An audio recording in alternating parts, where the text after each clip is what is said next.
Après une qualification face à l'équipe modeste de Pepingen au tour précédent, le RWDM monte d'un cran en accueillant Rennes dans le cadre du 4e tour de la Coupe de Belgique. L'équipe de D2 amateur donne du fil à retordre aux Bruxellois.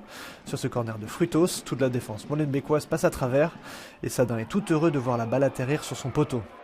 Loïc Thyssen, bien pressé par les retours de Kabek et de Van Diepenbeek, ne parvient pas non plus à cadrer sa reprise.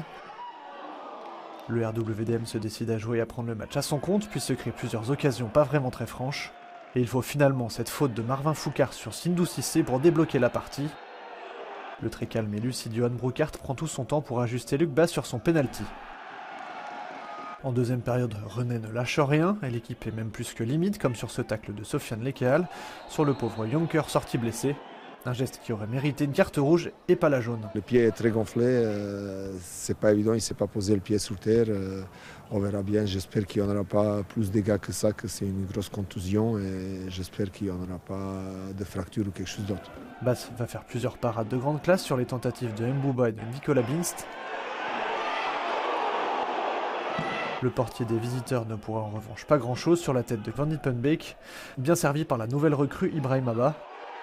Le score reste là, le RWDM s'impose 2-0 après un match au courage, mais tout n'est pas encore parfait à 2 semaines du championnat. Pour moi, ça a été un peu compliqué tout le match. De ce qu'on a prévu, on n'a pas réussi à mettre en œuvre. Et c'est ça un petit peu qu'on doit travailler encore.